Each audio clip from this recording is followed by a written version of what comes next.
घराच्या जाहिरातीवरून वादात अडकलेल्या भावेश कावरेनं अमित ठाकरेंची भेट घेतली आहे. कुणाचं मन दुखावलं असेल तर माफी मागतो. वादग्रस्त व्हिडिओवरून दिलगिरी व्यक्त केली आहे.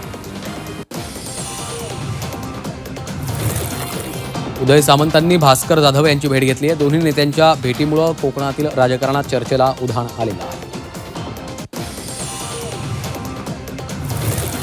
रस्त्यांची अवस्था पाहून मला आज लाज वाटली. नंदुरबारमधल्या रस्त्यांच्या परिस्थितीवरून पालकमंत्री हसन मुश्रीफ नाराज. जिल्ह्यातील रस्ते दर्जेदार आणि खड्डेमुक्त करण्याच्या सूचना. मुंब्रा शहराच्या नामांतरावरून राजकीय वाद. मुंब्र्याचं नाव मुंब्रा देवी करण्याचा नितेश राणेंचा निर्धार, तर देवीच्या नावावरूनच शहराचं नाव मुंब्रा पडलंय. जितेंद्र आव्हाडांचा टोला.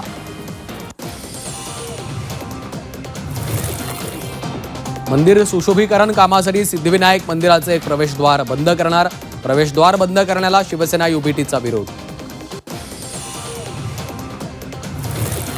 कृष्णेश्वर मंदिरात सोमवारी व्हीआयपी दर्शन बंद. दर सोमवारी व्हीआयपी दर्शन, अभिषेक, महापूजा बंद. सामान्य भाविकांची गैरसोय टाळण्यासाठी निर्णय. कारागृहात सध्या 381 कैद्यांना ठेवलेले आहे.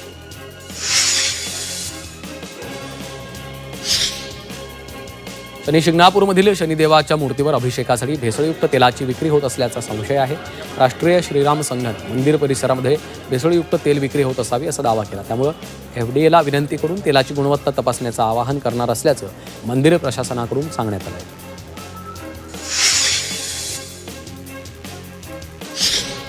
पान मसाल्याची जाहिरात करणं सेलिब्रिटींना चांगलंच भोवलेलं आहे. पान मसाल्याची जाहिरात करणाऱ्या शाहरुख खान, अजय देवगण आणि टायगर श्रॉफ यांना एफडीएनं नोटीस बजावली आहे. दिशाभूल करणाऱ्या पान मसाला जाहिरातींबाबत स्पष्टीकरण देण्यासाठी शाहरुख खान, अजय देवगण आणि टायगर श्रॉफ यांना 15 दिवसांची मुदत देण्यात आलेली आहे.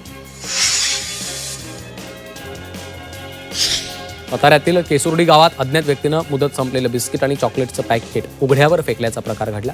मुदत संपलेले खाद्यपदार्थ लहान मुलांनी खाल्ल्यास त्यांच्या आरोग्यावर गंभीर परिणाम होण्याची शक्यता आहे.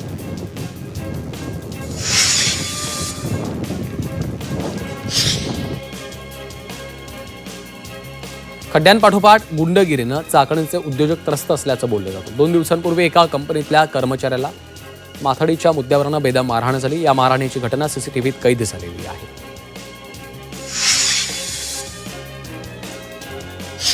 महाड एमआयडीसीतील इंडो आर्माइन्स कंपनीत गॅस गळती झाल्यानं खळबळ उडालेली आहे. हायड्रोक्लोरिक ॲसिडमधनं निघालेल्या गॅसमुळे कंपनीतील कामगारांसह मुख्य रस्त्यांवरून जाणाऱ्या 8 जणांना गॅसची बाधा झाली. यातील एकाचा उपचारादरम्यान मृत्यू झालेला आहे. वाशिमच्या मंगरुळपीर तालुक्यातनं जाणाऱ्या नागपूर संभाजीनगर महामार्गावर मोठं भगदाड पडलेलं आहे. या ठिकाणी गवत आणि काटेरी झुडपं असल्यानं वेगानं येणाऱ्या वाहन चालकांच्या नजरेस हे भगदाड सहज पडत नसल्यानं वाहनधारकांसाठी मोठा धोका निर्माण झाला आहे. अचानक भगदाड समोर आल्यास वाहनावरचं नियंत्रण सुटून अपघात होण्याची शक्यता आहे. स्वातंत्र्य दिनाच्या ध्वजारोहण कार्यक्रमादरम्यान हृदयविकाराच्या धक्क्यानं एका शिक्षकाचा मृत्यू झाला आहे. सांगलीच्या शिराळा तालुक्यातील कोकरूड इथं ही घटना घडलेली आहे. यामुळे हळहळ व्यक्त केली जाते.